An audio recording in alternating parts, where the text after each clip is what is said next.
Hey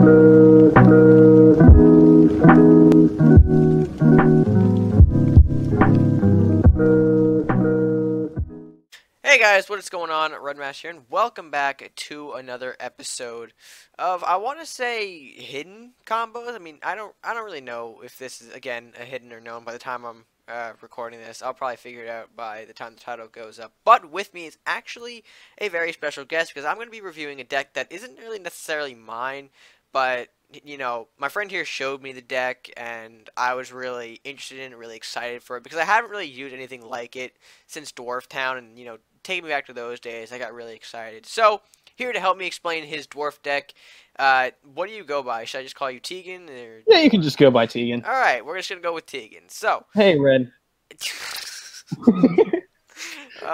it's gonna be one of those episodes. So, without further ado, let's go ahead and show you guys the deck list for this interesting... do you have a name for it specifically?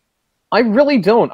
Most of my decks are literally just labeled what the general gimmick is. So, like, honestly, this one's just labeled Dwarves in my deck lists. Sounds fine with me. I mean, for the title, I know what I'm going to call it. So, I wanted to know if you had, like, a name already. So, without further ado, let's go ahead and take a look at the deck list. Alright, let me just get rid of that little overlay. Beautiful. Okay, so you've got a lot of things going on in this deck. Let's just be clear. We're looking at the deck list now. There is a lot of elements going on. So, what would you essentially say is the like the main part or the main theme of this deck? Well, aside from Dwarves as a whole, the general thing that I wanted to kind of focus on was capitalizing on Chain Lightning. I have a fair amount of decks. Like, whenever I play Vikings, I tend to run 1, even 2 Temples of the Five Gods, just because I honestly have just always loved Chain Lightning. It's also why I have triple Lightning Blade in here, as well as triple Fist of Danek, because especially with things like Grudge Bearer, that thing can lead to some serious OTKs. I've gotten turn 4, no, not turn 4. More often than not, I can get turn 4 Grudge Bearer, turn 5 like Fist of Danek, as well as some other card, possibly like a Dwarven Archives or just a straight up Dwarven Miner, and then you can usually finish it with a Lightning Blade if they have any unit remotely adjacent to the castle, because right off the bat you're going to have Chain Lightning 5. The Lightning Blade will increase your attack to a solid 6 with face damage to the castle, as well as Chain Lightning from an adjacent unit. That's 16 damage right off the bat. Yeah, that's a lot of damage. Just to put it in the words of our great Lord Phil Swift, that's a lot of damage. That is quite a bit of damage. So, you know, something I noticed too when I looked at the deck, I really did like the inclusion of Fist of Danek, because I think people kind of take this for granted, but Danek also has a health gain ability.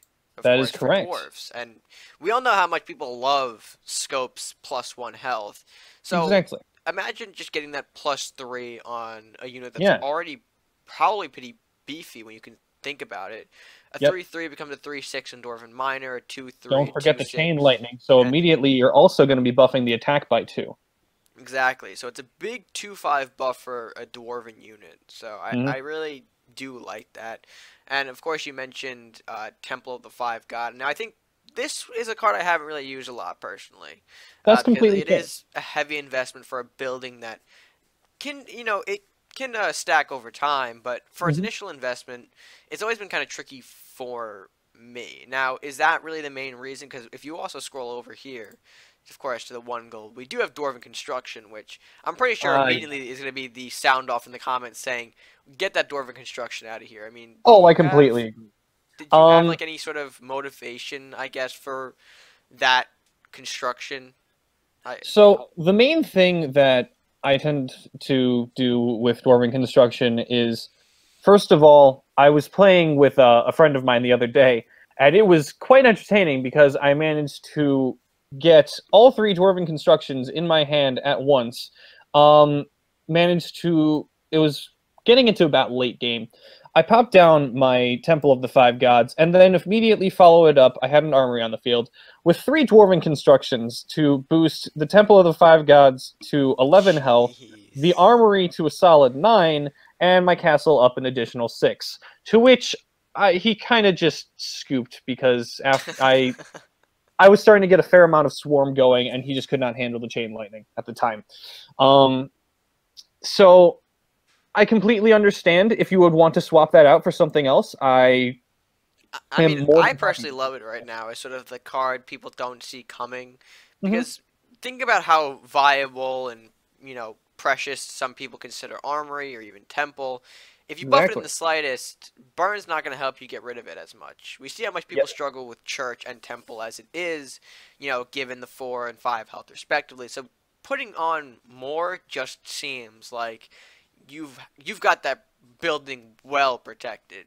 Exactly. And especially with today's meta where you have a lot of burn spells that can deal a swift 3 damage just with 1 mana, or hell, even if you decide to drop the 3 gold for a blue fire bolt, if Or you have that Arbiter. +2 health, exactly, or an arbiter, if you get that +2 health, that's enough to avoid it just a little bit. And honestly, it's saved me quite a few times. Yeah. All right. I mean, that sounds reasonable enough. Mhm. Now, I think pretty much we've covered. We haven't really covered a lot of this deck, but I mean, it's pretty self-explanatory when you look at it. Sure.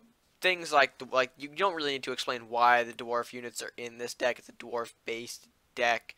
Exactly. Cards like blacksmith, armory, weapons, archive. They all make sense here. But Mhm. I think something that I want to let my viewers in on is, cards that maybe you don't really see or maybe don't have an understanding of in this deck.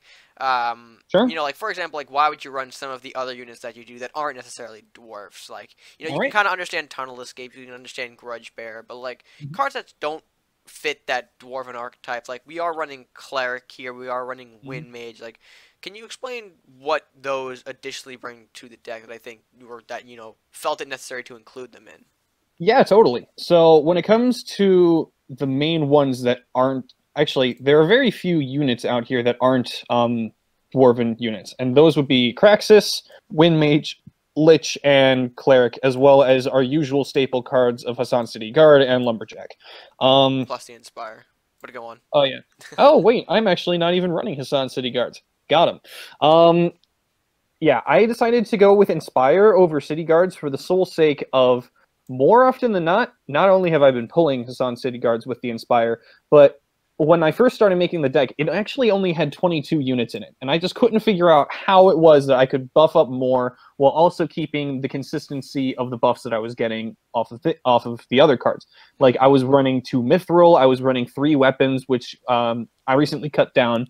Yeah, that was you don't have to be shy about it. Result of some of today's edits. I mean, Mhm.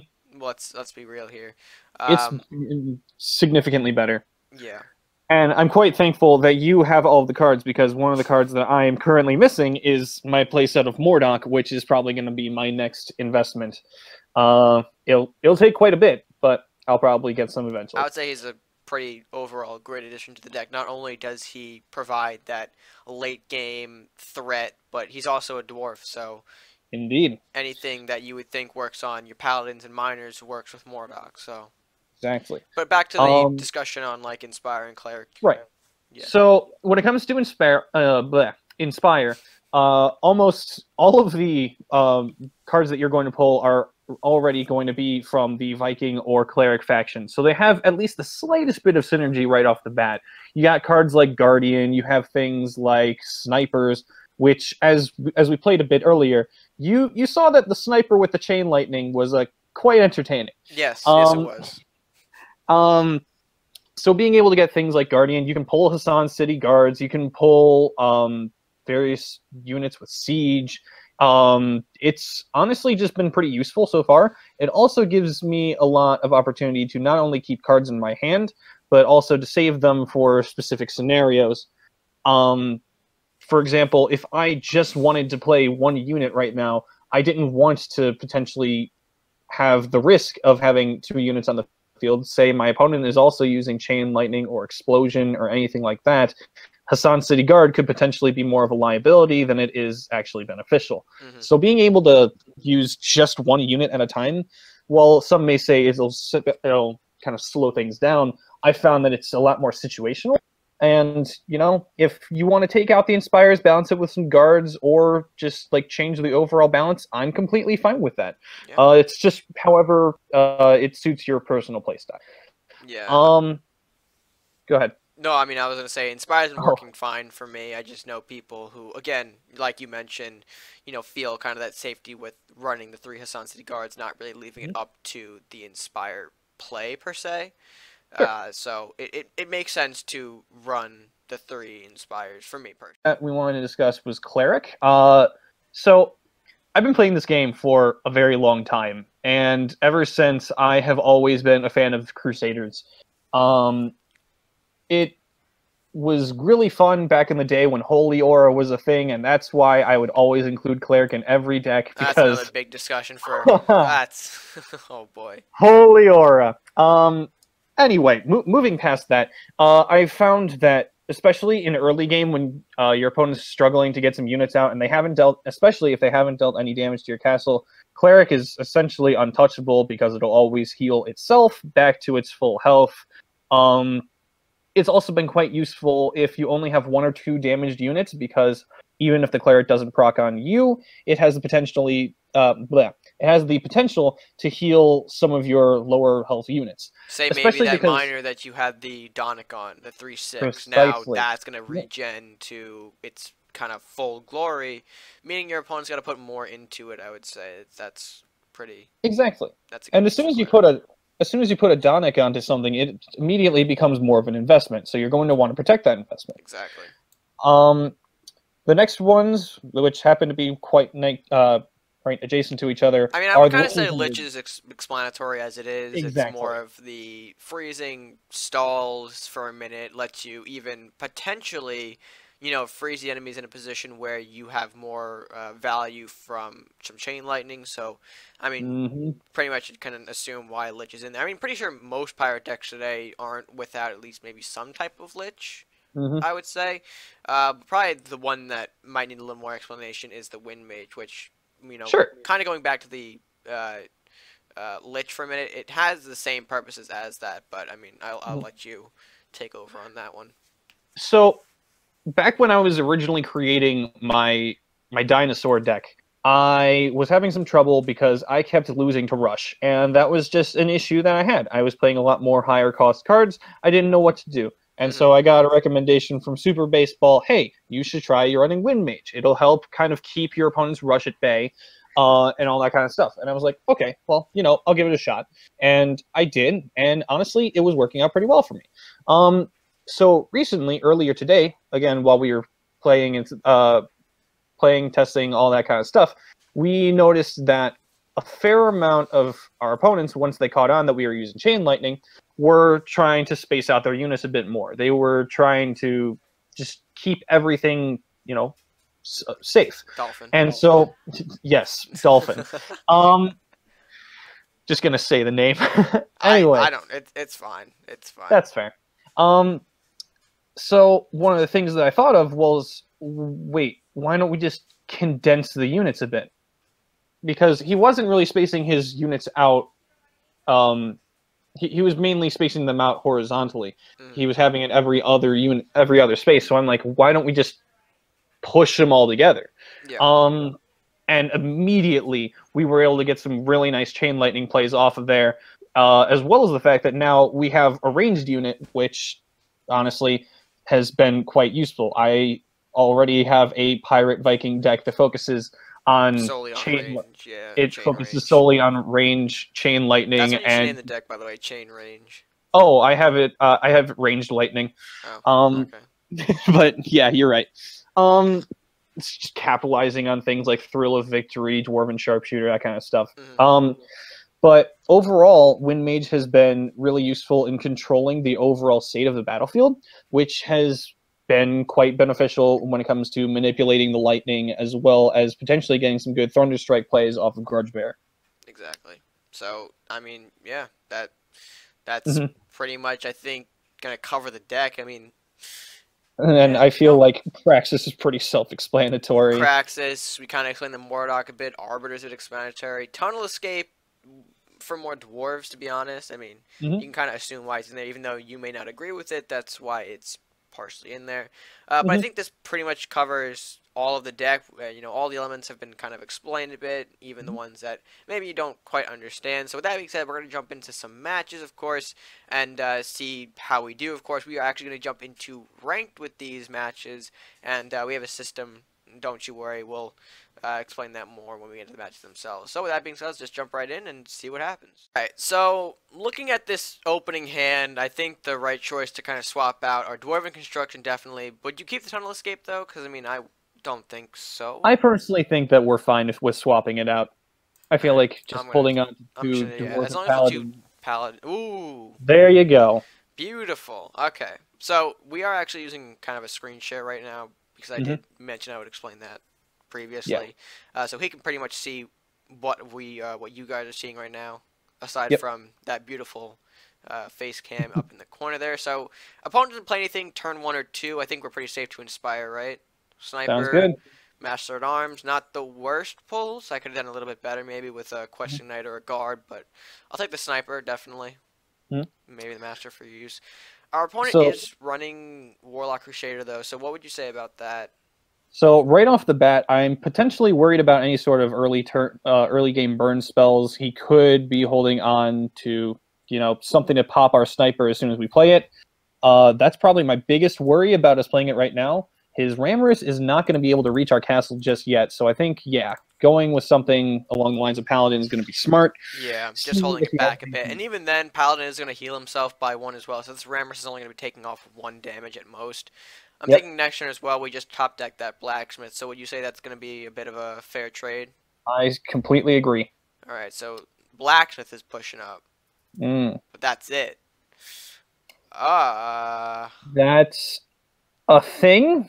We won't survive necessarily. No, we will. We'll have 5 health, which will be enough to survive. Oh, it's 5. Whoops, I'm doing my math wrong. I'm just gonna go for it. Plus, we're gonna get the heal 1.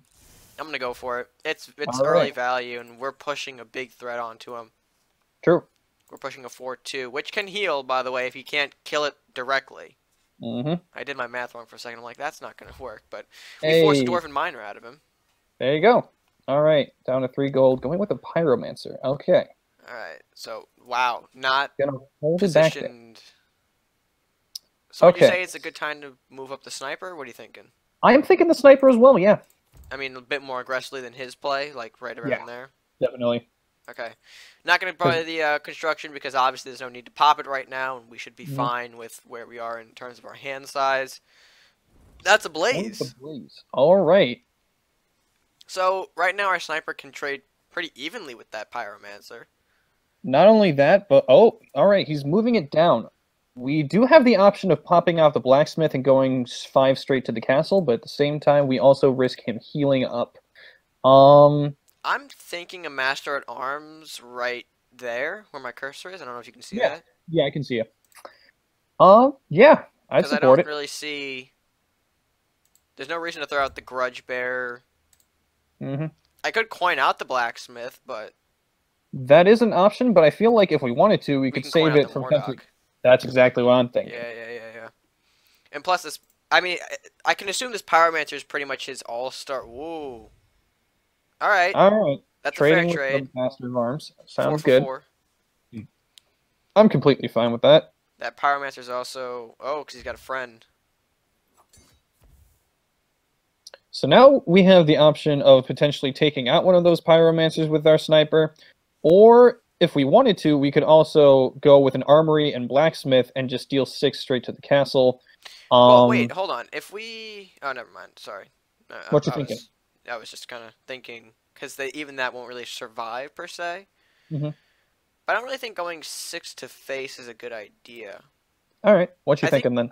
Right now, my safe play is to do that. All right. And then set up with a Paladin Armory. Yeah, that sounds good to me. I run the risk of another Blaze, but the Blaze is only going to weaken what I have on the board. It's not going to destroy anything. Plus, if he does Blaze, we can always just use our Dwarven Construction to get our Armory back to full health.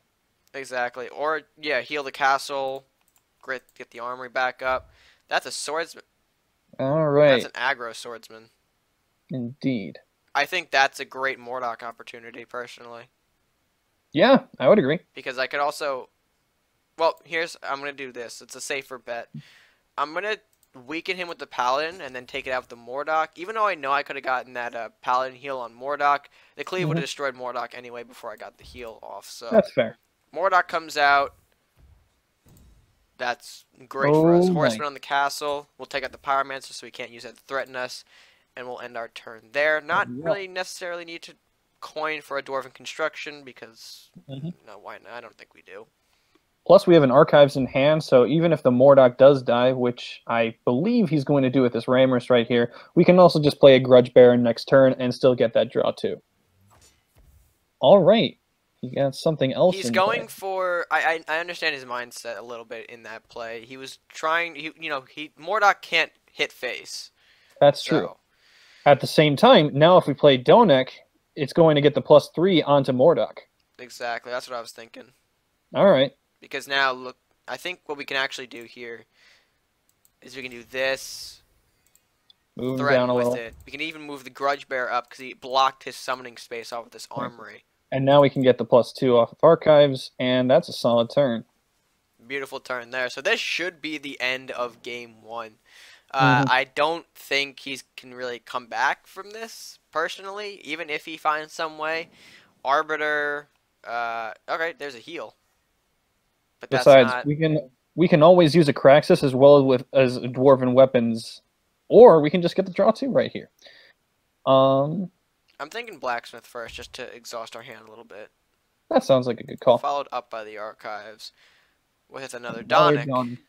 Which means we can swing into the castle and destroy that armory at the same time. I think that's the play. Eternal Judgment not going to be enough to take us out. No, no, no. That's actually game. Perfect. Look at that. Alright, so with the help from Mordok, that will end off game number 1. Pretty clean victory in my opinion. The only thing that got me worried with that Pyromancer, Swordsman was a bit too aggressive, but other than that, not much else to say there. Tegan, any thoughts on that? Honestly, the game went pretty smoothly. It's pretty much how it's supposed to go. Alright, so we're going to do one more match, hopefully jump into match number 2 and see if we have the same luck. Going to be a bit longer of a video, but hopefully that's okay with you guys. Let's go ahead and jump into that matchup right now. Alright, so same colors, different rank, and a different person. I'm thinking about dropping the Grudge Bearer? Because I feel like, honestly, I feel like we could drop one, but we shouldn't drop both.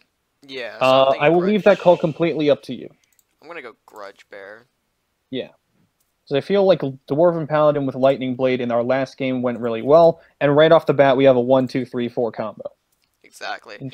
Right now, my nerves go to the fact that I believe our opponent is playing a Last Will deck. I think I recognize both the name and the colors, so that's completely up to... Alright. Well, alright. Let's go ahead and do a Lumberjack trade. The question is, do we want to keep up the pressure, or do we want to sit back? I feel like with the fact that we now have 2 Dwarven Miners in our hand, I feel like... push up a little bit? Start forcing him. Okay. Because if your hunch is correct and he is playing Last Will, we really don't want him to start setting up things like Tarius files to go into that Arcanon General to start getting really large draw power. Yeah. So that's it doesn't necessarily scream Last Will. Alright, there's a Lumberjack as well.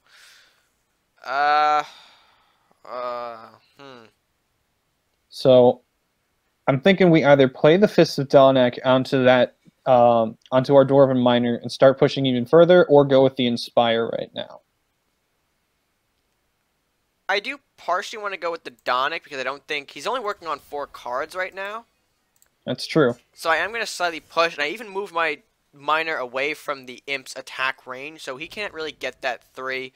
The Imp's Awaken's going to help him a lot, though, so maybe not the best move in hindsight, but again, we do have an Inspire plus Dwarven Miner combination in my hand. Maybe we can use that to our advantage as we get later on. He's actually going to fear us away, which is great for us. We get to keep that card. We don't really need to lose it just yet. He's going to want to push that Imp, though, and then in addition, summon a Soldier. So I can probably even assume, based on what he's playing... Oh, look at that. There you go. Perfect. There's the city guards. I'm actually going to play the shield runner first. All right, sounds good to me. So, I'm sorry, my thought got cut off there. Based on what he's got, I can actually now more assume this is an Awaken-based deck. Maybe. We've seen the Imp, we've seen the Soldier. I wouldn't be surprised if we see a Headwood soon, or a Rite of Awakening, I would potentially. completely agree with that. Interesting idea, going for School of Magic. That does weaken my Dwarven Miner a bit, I'll give him that. But now he's kind of forced to play a bit more defense here. And that's actually a great temple setup. Exactly. We can My actually thoughts? now go into our temple play. A little risky, I know, with the fact that we leave that open. But we're just going to take out his only threat on the board and now push our own 3-2, now chain 4 Dwarven Miner. Chain 3, correct. Oh, wait. Oh, 3. I forgot. Yep. Because Donic is 2. Yeah, it's all Donic's good. 2. Donic's 2. I got excited. I However, mean, I can make it 5 with the Lightning Blade. That's actually 6 now. Son of a math. I don't It's math all right. correctly.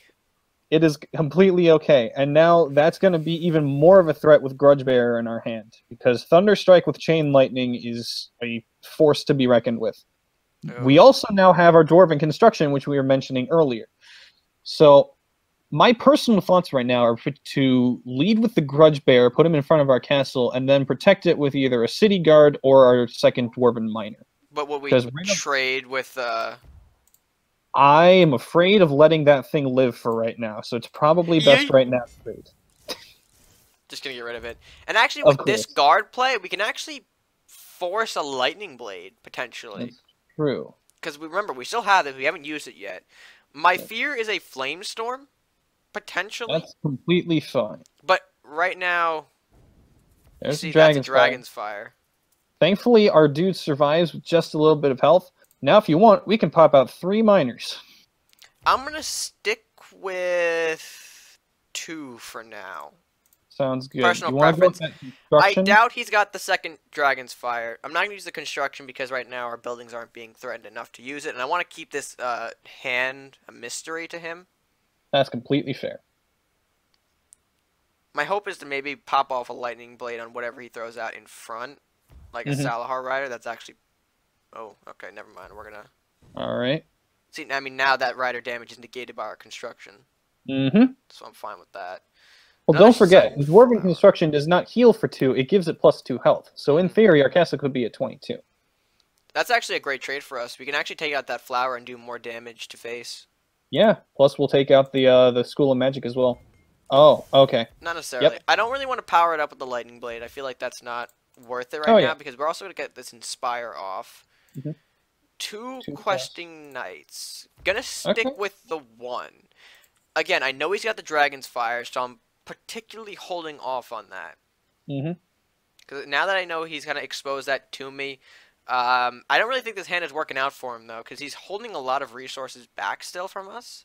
And honestly, I should be probably pushing more with the Lightning Blade, but I don't really feel the need to, because we're in great control of this matchup. Sure. Now, the one thing that I'm particularly afraid of right now is the fact that he has 6 cards in hand and 8 gold, which means that if he wanted to, he could very easily play a Headwood as well as a Rite of Awakening, and that could potentially cause some issues. Instead, he's going to go with a Mordock. Alright. Now, this is where... Okay, never mind. Oh. I was kind of nervous that he was going to do that, at least position it away. What do you think's the call here? This is an interesting situation. I feel like, for now, we should try to avoid the Mordock, but we could also start to push just a little bit if we want to move our question in up 2 spaces. We'll also yeah. Okay. So, like, right down there. Yep. And if we want to do the same with some other unit, potentially another Dwarven Miner or Questing Knight, we can put it 3 space, essentially on the diagonal between our Dwarven Miner and our Questing Knight right there. So where am I? Right there? Or 3 forward. Wait, so... hold on, I'm lost. What? Move the Questing Knight 3 spaces forward, so that we're just hugging the outside of Mordock's. Now, would you say no need to kind of bring anything else out? I think we're safe for now. I'm kind of tempted to play another Grudge Bearer, though. Sure, go ahead. Just to have it. I know that might be a rush play, but my idea is that another Dragon's Fire can easily wipe this whole board. Mm-hmm. So bringing out the Grudge Bear would at least get me to a 5-1. True. Now, if we can just get some sort of buff on any of our units, we'll have enough to take out the Mordock in one hit. Sword's a great trade for us, because we can Mm-hmm. still kill that. He gets the magic off, which might actually help him, but still, where is that really going to go? True. Right, going for an imp. He's Trade sacking again. all these units, though, which is great for us. He's kind of ruining Exactly. the point of an Awakened deck. Very true. That concerns me, though. Well, thankfully we got some draw. Alright, a Donic and some Wind Mage. Now, could I theoretically push back these guys? Yes, you could. Because then now... And now, if you wanted to, you could slap a Donic on one of your Grudge Bearers, potentially the one that's closer to the castle, because that essentially leads to a force of a play. So if I were you, like I'd probably just move... I'd move your damaged Grudge Bearer up 2 spaces, and then slap the Fist of Donic on top of it. Just going for it right now, per se. Mm-hmm. All right, And not worried about holding it back. And then and where then did you you say? can move Because right now my minor... You can move up your Wind Mage as well. Well, yeah, because that's what I was going to do. But, like, my minor's in a weird position. Right now, I'm primarily focused on keeping everything out of Mordock's range. I feel like right now we have a good setup because next turn, if we Lightning Blade, that's going to be game. That's true, because I do have Thunderstrike on the Dwarven Miner, or Grudge Bear. Mm-hmm. 10 damage from the Chain Lightning, plus the 6 on Grudge Bear itself is 16, plus the 2 from the Wind Mage. Ah, there's the right I was thinking of. And that was actually a great... Oh. That was a very, very good play for him. I feel like now is the time to go with that Dwarven Construction. We do not want to lose. True. We also have to be careful because that Headwood still has its original Awaken. Shit, you're right. You're right, amigo. Alright, so let's go ahead and power up. Put the Blacksmith up there. You want to potentially move a Dwarven Miner down below as well? It'll give us more options for Headwood to hit, kind of making him a bit more invasive. Kinda. I'm worried about his last card, though. He actually was holding on to those last 2. Great call in the construction, by the way. We survived that. Our temple has survived. My concern, though, is the... What else he's got? Our Grudge Bearer right now. Which if is he good has getting the Dwarven Miner out, because now we get a little buff there. Mm-hmm. Now that leaves Big Boy Mordock, which is what I was kind of worried about this whole game. So now the issue is if we decide to move our Dwarven Miner up to block the Mordock, it will kill it. However, the other issue is that he now has... Oh, well, there you go. Do you want to do a Rider and a Paladin to protect our... what's the word? Our temple. Alternatively, you can use the Blacksmith to block him, because what I'm thinking is if you move the Miner in front of the castle to block the Mordock will die, but we have no idea what's going to spawn from him. So we're going to need something to block our temple just to be safe. Alternatively, we can just full-on rush him with a Rider. Kind of start pushing back, because I'm going to hold a little bit back. That's a threat. All right. That's a pretty nice draw. That's something that we kind of need now. Mm-hmm. Let's see. Right now, I think I have a problem with the Headwood Reawakening. The Mordock's going to kill off my Temple Chain. Flux is now a thing, and we now... I feel like no matter what, if he's going to push, we're going to get the draw off of the Craxus next turn if we need it. Then again, we don't know if he... Because the worst top draw he can get, or top deck, or top roll, is the Wraith. Oh, yes. Also true. Going with the blue Firebolt. All right. Takes out our mini threat there, which kind of lets... Oh! Perfect. All right. I saw what he was going for, but unfortunately, it was not enough. So And now now, can if we we want, start? yeah, I would let's. trade with the Flux. I don't really care about giving the spells at this I point. would agree. And all right, we got mugging as well. Perfect. Now we have a deflect on Praxis. I Now would we say can that's really. our best bet. We kind of just have to push right now. Mm-hmm. My one concern is that he could probably headwood us into Oblivion. He did get a lot of headwood damage off on us earlier. So that's kind of up in the air. Hopefully the Lightning Blade on our friend here will Yeah. kind of end this for him. If we play the Temple as well as the Lightning Blade, that's going to be 13 damage to the face. However, he does have that Arbiter. All right, he's really trying to go in right now. If he deflected Flame Cannon, it's over, which he can very well have. True. That's what we needed. Headwood to get in front. Perfect. Yep. Because now I can hopefully, if I top draw a Arbiter here, it is game over for him. Even if we don't, then we can just ram Craxus into it and get the other draw too, and potentially draw it. Jack, Rider. All right. Do we want to Lightning Blade this? I don't, No, because it'd be a waste of the... There's a construction. That Right, works. so That then we buys could us also another turn. do... You want to do Armory, and then... Yeah, you read my now mind, partner. Alrighty. And now that's a pretty decent threat. In before he pulls an Arbiter. God, if he has another Arbiter. I wouldn't be surprised. That's fair. I'm like, my heart's beating right now. Like, this I know. needs to be it. This needs to be the push that ends it. Mm-hmm. Cractus has deflect. The mugging doesn't work on him. The vortex, good luck using that right now. That's fine. Right. He bolts the blacksmith. That's an understandable move. I have big threats, so it makes sense. But that does mean he's not arbitering. True. He does not have one. Oh, he's gonna trying. dig. He's gonna dig for a flame. He doesn't cannon. have the gold for it though. What do you mean? Oh, sorry. I thought you were gonna say Arbiter. No. I meant the flame cannon. All right. We don't top deck it either. Escape Cleric. I'm just thinking, how much can we do? Pour down Temple and this. It's gonna be 11, 16. That's enough. Pop down the Temple. Strap on the Lightning Blade. That'll be game. All right.